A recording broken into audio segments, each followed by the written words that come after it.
Marvel cinematic യൂണിവേഴ്സിലെ face 5-ന്റെ പുതിയ വില്ലനായി RDJയെ കൊണ്ടുവന്നപ്പോൾ ഫാൻസിന് എല്ലാവർക്കും ഉണ്ടായ ഒരു മെയിൻ ഡൗട്ടാണ് എന്തുകൊണ്ടാണ് ഡോക്ടർ ഡൂമിനെ കാണാൻ അയൺമാനെ പോലെ ഇരിക്കുന്നതെന്ന്. ഈ അനൗൺസ്മെന്റ് നടന്നതിന് ശേഷം ഒരുപാട് ഫാൻസ് സ്പെക്യുലേറ്റ് ചെയ്തിരുന്നു MCUവിലെ ഈ ഡോക്ടർ ഡൂം അയൺമാന്റെ ഒരു വേരിയന്റ് ആയിരിക്കുമെന്ന്. എന്നാൽ ഈ തിയറി കേട്ട കെവിൻ ഫൈഗി ഇതിനെ പൂർണ്ണമായും റിജക്ട് ചെയ്തിരുന്നു. ഡോക്ടർ ഡൂം അയൺമാന്റെ ഒരു വേരിയന്റ് അല്ല എന്നും ഈ ക്യാരക്ടറിന് ഒരു സ്പെഷ്യൽ ബാക്ക്ഗ്രൗണ്ട് തന്നെ ഉണ്ടെന്നുമാണ് കെവിൻ ഫൈഗി ഫാൻസിനോട് പറഞ്ഞത്. അങ്ങനെ ഇരിക്കെയാണ് കുറച്ച് ദിവസങ്ങൾക്ക് മുൻപ് റെഡിറ്റിൽ ഒരു യൂസർ പുതിയൊരു തിയറിയുമായി വന്നത്. എന്നാൽ ഈ തിയറി വായിച്ച എല്ലാവരും തന്നെ ഞെട്ടി.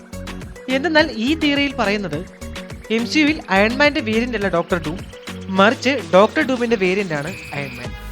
അതായത് ഇത്രയും നാൾ നമ്മൾ കണ്ട മാർവൽ സിനിമാറ്റിക് യൂണിവേഴ്സിലെ അയൺമാൻ ഡോക്ടർ ഡൂം തന്നെയാണ്. I know it sounds fucking crazy, but let me explain. നമ്മൾ ഇതുവരെ കണ്ട ടോണി സ്റ്റാർക്കിന്റെ ഒറിജിൻ സ്റ്റോറിയിൽ നമ്മളെ കാണിക്കാത്ത ഒരു കാര്യമുണ്ട്. എന്തെന്നാൽ മാർവൽ കോമിക്സിലെ കെയ്റോൺ ഗില്ലിന്റെ 2013 ഇറങ്ങിയ അയൺമാൻ സീരീസിനെ വെച്ച് നോക്കുമ്പോൾ ടോണി സ്റ്റാർക്കിന്റെ അച്ഛന്റെയും അമ്മയുടെയും യഥാർത്ഥ മകൻ എന്നത് അർണോ സ്റ്റാർക്ക് എന്ന മറ്റൊരാളാണ്. തന്റെ ജനനത്തോടെ തന്നെ അർണോ സ്റ്റാർക്കിന് പല രീതിയിലുള്ള ഫിസിക്കൽ ഇൽനെസ്സുകൾ സംഭവിക്കുകയും തന്റെ കുട്ടിയുടെ ജീവൻ നിലനിർത്താനായി ഹോവർഡ് സ്റ്റാർക്ക് അർണോയെ ഒരു പ്രത്യേക തരത്തിലുള്ള ഫെസിലിറ്റിയിൽ സംരക്ഷിക്കുകയും ചെയ്യുന്നു. തങ്ങളുടെ കുട്ടിയുടെ കൂടെ ജീവിക്കാൻ സാധിക്കില്ല എന്ന് മനസ്സിലാക്കിയ ഹോവർഡും മരിയയും തങ്ങളുടെ മകനായി മറ്റൊരു കുട്ടിയെ അഡോപ്റ്റ് ചെയ്യുന്നു. ഇങ്ങനെ സ്റ്റാർക്ക് ഫാമിലി അഡോപ്റ്റ് ചെയ്ത ആ കുട്ടിയാണ് ടോണി സ്റ്റാർക്ക്. ഇനി ഞാൻ പറയാൻ പോകുന്നത് മാർവൽ സിനിമാറ്റിക് യൂണിവേഴ്സിൽ ഫ്യൂച്ചറിൽ സംഭവിക്കാൻ സാധ്യതയുള്ള, ചിലപ്പോൾ ഓൾറെഡി സംഭവിച്ചു കഴിഞ്ഞ കുറച്ച് കാര്യങ്ങളെക്കുറിച്ചാണ്. MCUവിന്റെ ടൈം ലൈനിൽ ഹോവർഡും മരിയയും തങ്ങൾക്ക് വേണ്ടി ഒരു കുട്ടിയെ തിരിഞ്ഞു നടക്കുന്ന സമയത്താണ് ഈസ്റ്റേൺ യൂറോപ്പിന്റെ നേഷനായ ലത്വേരിയയിൽ യുദ്ധം നടക്കുകയും അവിടെ കുട്ടികൾ അനാഥരാവുകയും ചെയ്യുന്നത്. ഇതറിഞ്ഞ സ്റ്റാർക്ക് ഫാമിലി അവിടെ നിന്നും ഒരു കുട്ടിയെ അഡോപ്റ്റ് ചെയ്യുകയും തങ്ങളുടെ സ്വന്തം മകനായി വളർത്തുകയും ടോണി എന്ന് ആ കുട്ടിക്ക് പേര് നൽകുകയും ചെയ്യുന്നു. ആ കുട്ടിയാണ് പിന്നീട് ഫ്യൂച്ചറിൽ അയൺമാനായി മാറുന്നതും താനോസിനെ ഡിഫീറ്റ് ചെയ്ത് ലോകത്തെ രക്ഷിക്കുന്നതും. എന്നാൽ ഇതേ സമയം മറ്റൊരു യൂണിവേഴ്സിൽ ടോണി സ്റ്റാർക്കിന്റെ അതേ മുഖച്ഛായുള്ള വിക്ടറിന് യുദ്ധത്തിൽ തന്റെ അച്ഛനെയും അമ്മയെയും നഷ്ടപ്പെടുന്നു. ഈ യൂണിവേഴ്സിൽ വിക്ടറിനെ അഡോപ്റ്റ് ചെയ്യാൻ സ്റ്റാർക്ക് ഫാമിലി വന്നിരുന്നില്ല. അതുകൊണ്ട് തന്നെ ഒരുപാട് കഷ്ടപ്പാടുകൾ സഹിച്ച് വിക്ടർ വലുതായി. അങ്ങനെ വിക്ടർ MITയിൽ വെച്ച് റീഡ് റിച്ചാർഡ്സിനെ കണ്ടുമുട്ടുന്നു. പിന്നീട് ഒരുപാട് നാളുകൾ കഴിഞ്ഞ് മിസ്റ്റിക് ആർട്സ് പഠിച്ചതിന് ശേഷം തന്റെ നേഷനായ ലത്വേരിയയിൽ തിരിച്ചെത്തിയ വിക്ടർ തന്റെ പ്രതികാരങ്ങൾ വീട്ടുകയും അവിടുത്തെ പുതിയ റൂളറായ ഡോക്ടർ ഡൂമായി മാറുകയും ചെയ്യുന്നു. അതായത് MCUവിൽ നമ്മൾ കണ്ട ടോണി സ്റ്റാർക്ക് എന്ന മില്ലണയർ പ്ലേ ബോയ് ഡോക്ടർ ഡൂമിന് തന്നെ മറ്റൊരു വേരിയന്റ് ആയിരുന്നു. അതുമാത്രമല്ല, അവഞ്ചേഴ്സ് സീക്രട്ട് വാറിലൂടെ ഒരു സോഫ്റ്റ് റീബൂട്ട് കിട്ടാൻ പോകുന്ന മാർവൽ സിനിമാറ്റിക് യൂണിവേഴ്സിലെ പുതിയ അയൺമാൻ ഹോവർഡ് സ്റ്റാർക്കിന്റെ യഥാർത്ഥ മകനായ അർണോ സ്റ്റാർക്ക് ആയിരിക്കും. എന്നാൽ കോമിക്സിൽ ഇതിനു മുൻപും അർണോ സ്റ്റാർക്ക് അയൺമാൻ ആയിട്ടുണ്ട്.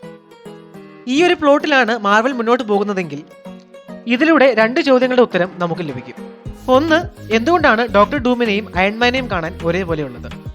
2, ഇനി വരാൻ പോകുന്ന MCUവിൽ അടുത്ത അയൺമാൻ ആരായിരിക്കും?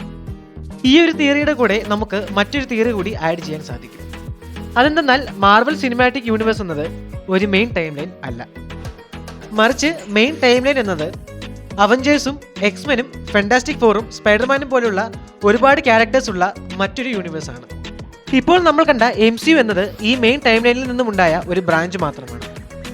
അതുകൊണ്ടാണ് മ്യൂട്ടൻസ് എന്ന വലിയൊരു റേസിനെ തന്നെ നമുക്ക് MCUവിൽ എവിടെയും കാണാൻ സാധിക്കുന്നത്.